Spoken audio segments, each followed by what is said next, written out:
নমস্কাৰ মই স্বৰ্ণালী এই মুহূৰ্তত আন এটা গুৰুত্বপূৰ্ণ খবৰ লৈ আনিছো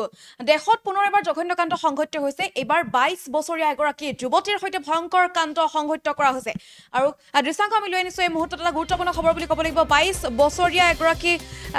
যুৱতীৰ সৈতে যি ভয়ংকৰ কাণ্ড সংঘটিত কৰা হৈছে তাৰ পাছতেই চাঞ্চল্য বিৰাজ কৰিছে এতিয়া অঞ্চল জুৰি আমি দৃশ্য দেখুৱাই আছো এই মুহূৰ্তত অসম মিজোৰাম সীমান্তৰ কাছাৰৰ ধলাই খুলিচৰত সংঘটিত হৈছে ধৰ্ষণ কাণ্ড ৰিয়াং পদবীৰ এগৰাকী ৰিয়াং উপাধিৰ এগৰাকী যুৱতীৰ সৈতে আলম বৰভূঞা নামৰ লম্পতে কৰিছে ভয়ংকৰ কাণ্ড ধলাই থানাত গোচৰ ৰুজু কৰা হৈছে অভিযুক্ত গ্ৰেপ্তাৰৰ দাবী উত্থাপন কৰিছে যুৱতীগৰাকীৰ পৰিয়ালে কিন্তু আচলতে চাঞ্চল্যকৰ ঘটনা বুলি ক'ব লাগিব কিয়নো ঘটনাৰ বিৱৰণ অনুসৰি দেউতাকৰ সৈতে কৰিবলৈ গৈছিল আৰু দেউতাকৰ কিবা কাম থকাৰ বাবে দেউতাকে গাড়ীতেই 22 বছৰীয়া নিজৰ কন্যাক থৈ গৈছিলে আৰু সেই সময়তে এই লম্পট বৰভূঞা নামৰ আলম বৰভূঞা নামৰ লম্পটটোৱে আহি গাড়ীখন লৈ গৈছিল নিৰ্জন স্থানলৈ আৰু তাৰ পাছতে ভয়ংকৰ কাণ্ড সংঘটিত কৰিছে ইয়াৰ পাছতে উত্তপ্ত পৰিস্থিতি পৰিয়ালৰ লোকে এজাহাৰ দাখিল কৰিছে 22 বছৰীয়া যুৱতীগৰাকী হঠাতে অসুস্থ হৈ পৰিছে বুলিও জানিব পৰা গৈছে আৰু তাৰ পাছতে এই কথা আচলতে সমগ্ৰ ঘটনা পোহৰলৈ অহা দেখিবলৈ পোৱা গৈছে দৃশ্য আমি দেখুৱাই আছো এই মুহূৰ্তত আৰু ধলাই থানাত গোচৰ ৰুজু কৰি অভিযুক্ত গ্ৰেপ্তাৰৰ দাবী জনাইছে যুৱতীৰ পৰিয়ালে আৰু জানিব পৰা মতে দুদিন পূৰ্বে ধলাই কুলিচৰা অঞ্চলৰ ৰিয়াং সম্প্ৰদায়ৰ এগৰাকী 22 বছৰীয়া যুৱতী অসুস্থ হৈ পৰে তেতিয়া যুৱতীগৰাকীৰ পৰিয়ালে কুলিচৰাৰ বাসিন্দা অল্টো চালক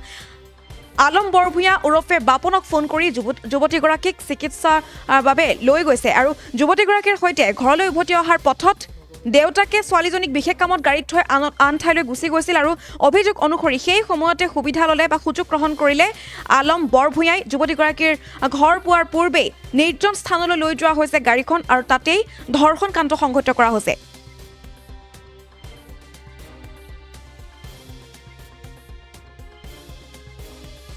पंद्रह तारीख अनुमानिक 2 घटिकार समय और ये एक गामाईटिला रियांगपुंजिर एक मेये के असुस्थ मेये के बाड़ी फेरार पथे जेभावे और रेप करेছে ওনাদের এফআইআর উল্লেখ আছে এবং পিছনে যারা রয়েছেন ওনারা আমাকে বলেছেন আমি রাত্রিবেলা 15 তারিখ রাত্রিবেলা এবং ধলাই থানাতে এসেছি এবং ধলাই থানার যিনি ভারপ্রাপ্ত অফিসার যিনি রয়েছেন ওনার সাথে আমার কথা হয়েছে এবং আমি লাইভেও সম্পূর্ণ ডিটেইলস বলেছি এই যে খুলিচড়া নিবাসী আব্দুল লতিফ বড়বুইয়া আর তার ছেলে আলম বড়বুইয়া বাপন যে জঘন্য ঘটনা করেছে তাকে কোনোভাবেই মাফ করা যায় না এই আব্দুল লতিফের আরেকটা ছেলে ছোট ছেলে সেই ঘটনায় আরেকটি ঘটনা জড়িত ছিল আব্দুল লতিফ একজন বাবা হয়ে এই ধরনের দুষ্কৃতিকে আর উনি প্রশ্রয় দিচ্ছেন আমি চাই আলম বড়বুইয়ার সাথে সাথে আব্দুল লতিফকেও অ্যারেস্ট করা হোক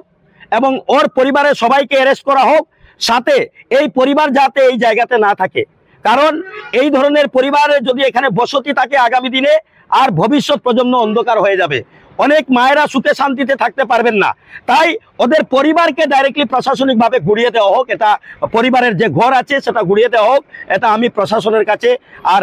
দাবি চাইছি বোল্ডেজার লাগানো হোক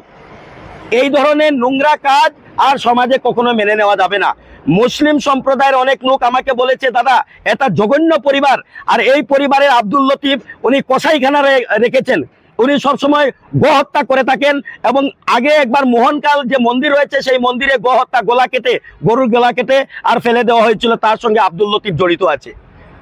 অনেক অনেক কুকাণ্ডে জড়িত আছে যিকোনো খবৰৰ